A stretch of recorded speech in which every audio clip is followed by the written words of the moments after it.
algorithm SJF. SJF stands for shortest job first. This algorithm associates with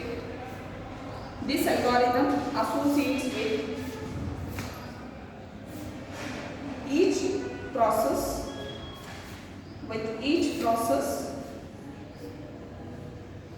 the length of the ladder,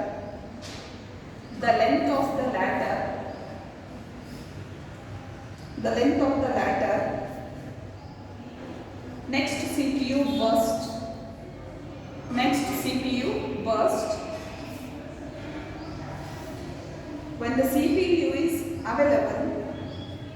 when the CPU is available, it is assigned to the process. When CPU is available, it is assigned to the process that has the smallest next CPU burst.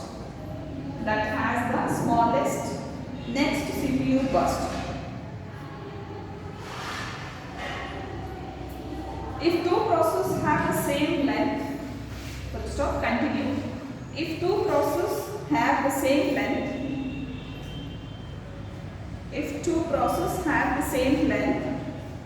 next CPU burst,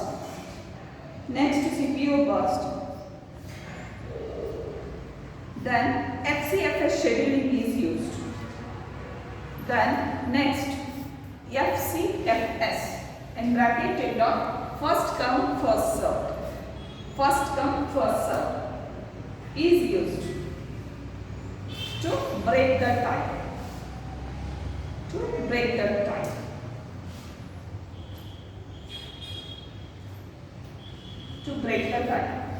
So by this description you can clearly say that if there are the same process, if there are, as I have given this example, there are P1, P2, P3 and P4 and followed with the burst time over here. Here is the process, here is the burst time, right? Each and every process is having a different burst time, right?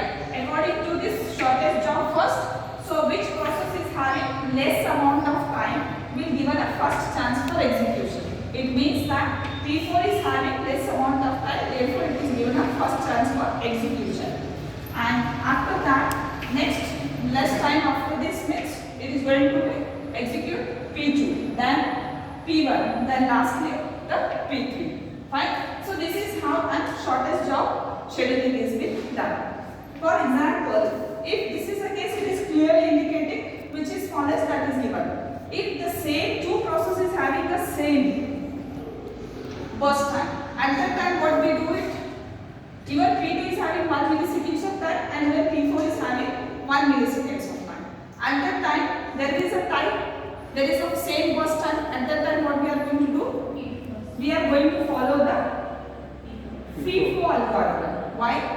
Because same process burst time is there, which according to the process which is entered in the waiting queue, which is the first, P2 is first, therefore we are giving the first chance for P2, then for P4, and later on it is followed with the same P1 and then lastly P3, right?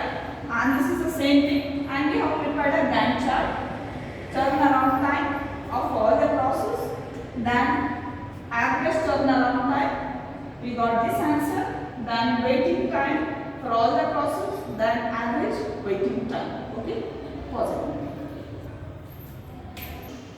Consider the following set of the process with their arrival. Consider the following set of the process with the burst time as shown below.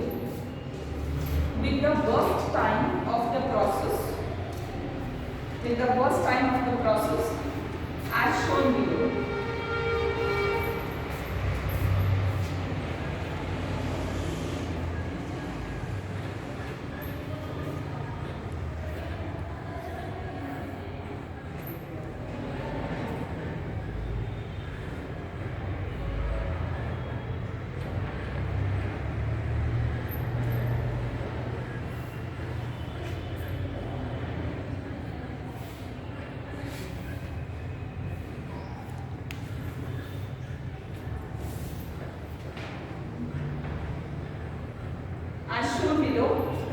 Gantt chart.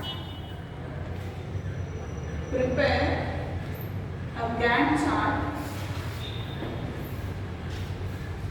Prepare a Gantt chart. Second one, calculate turnaround time. Turnaround time. Average turnaround time. And third one, waiting time. Calculate waiting time as well as average waiting time. Okay? Using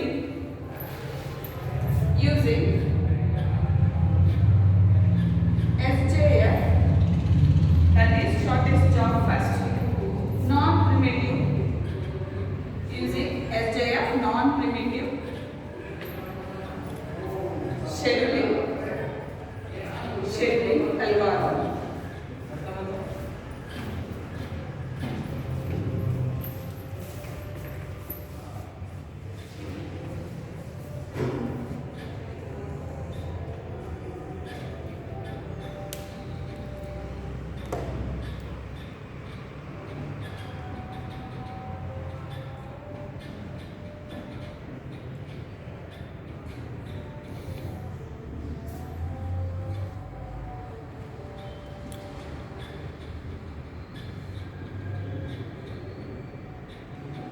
Right?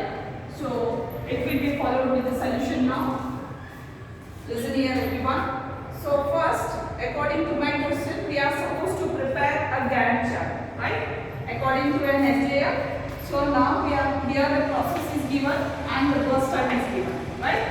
So according to this, now the shortest job first of the process, which is the one which is given a first chance for an execution. P2 is the first process which is given a first chance for execution because of its shortest length of the time which is taken for the execution.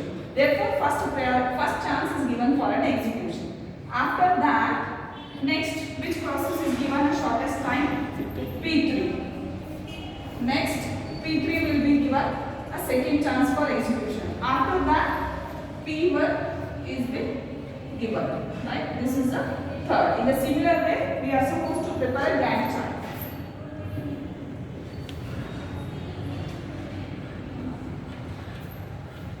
Now prepare it. So the first one will be P2, 0th second, because it's the beginning of the process. It starts from 0. How much amount of the time it is taking? 3 milliseconds of time, right? For your understanding, write down here 3 milliseconds of time. But write it down, the amount of time it has taken into the CPU. Then later on, P3, how much amount it has taken? 5 milliseconds. 3 plus 5 will be 8. Write it down here it as 8. And finally the left out one will be P1. How much amount of time? 8. 8 plus 8 will be 16. Note it down, it is as 16. This is how our Gantt chart is prepared. Now the next thing is turnaround time. Turnaround time. And the bracket you can write it down as TAT. Turnaround time for the P2 now. How much amount of time it has taken to complete its task right from beginning to end? 3 milliseconds of time. After that, P3. How much it has taken? 8 milliseconds of time. Then P1.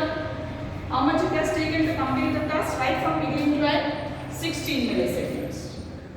Right? 16 milliseconds of time. Then after this, we are supposed to go for average turnaround time.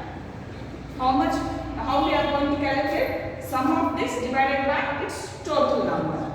That is P2 plus P3 plus P1 divided by 3. That is 3 plus 8 plus 16 divided by 3. Fine. 27. 16. 27. 27 divided by 3 will be exactly 9 milliseconds. 3 ones are 3 nines are 27. This is 9 milliseconds of time is given for this turnaround time, average turnaround time. And the third one, which is the left out thing now, waiting time and average waiting time. So let us find out the waiting time of each process. What is that waiting time of each process? P2? 0. As waiting time, it does not wait any of the single second, it has not wasted because it was a beginning. Therefore, P2 is 0 millisecond it has wasted. Then next, P3. How much it has waited to get its chance for this execution? It has waited 3 milliseconds.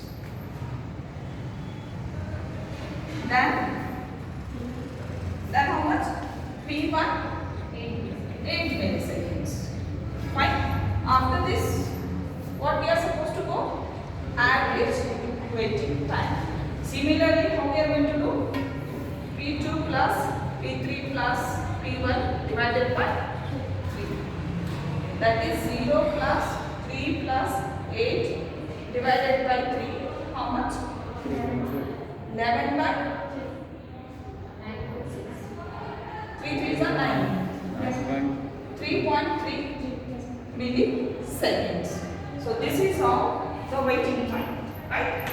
Now let us move to the next CPU scheduling algorithm known as priority scheduling algorithm, right? As the name itself indicating, priority means which process is given a first chance or first priority by specifying a numeric number to the process, right? That particular process is given a first chance for the execution into the CPU, right? Lower the number, highest the priority, right? Because first lower the number which is having a highest priority for the process, so that is given a first chance for execution. In earlier scheduling algorithm, what we were doing, we were checking about the burst time, we were checking like how the process was entered into the memory. But whereas in case of this priority scheduling algorithm, what we are doing, we are giving a preferences, the numbering for the process. So depending on that, it will be given a chance, right? Now here is the problem. Let's say consider the set of process. We follow with the process burst time and an extra column is mentioned here called as priority. Where in the priority column, what all you are finding it? There are specific number, right? What is that? Process P1 with a burst time 10, but for that priority is set as third, right? Whereas for the second process, what is the burst time? 15, and the priority set for this is first. For third process, burst time is 18 milliseconds and the priority set for this is second, right? It means that according to this, so which process is given first chance to enter into CPU for execution? Obviously P2. Why? Because we are going to set the number, priority or the preference we are giving it to P2 first, then for P3, then for P1, right? This is how a priority scheduling algorithm does it. Okay. Similarly, we are going to prepare a Gantt chart as we have done it for first come first served SJF. Similarly, you are supposed to go for priority scheduling. Fine.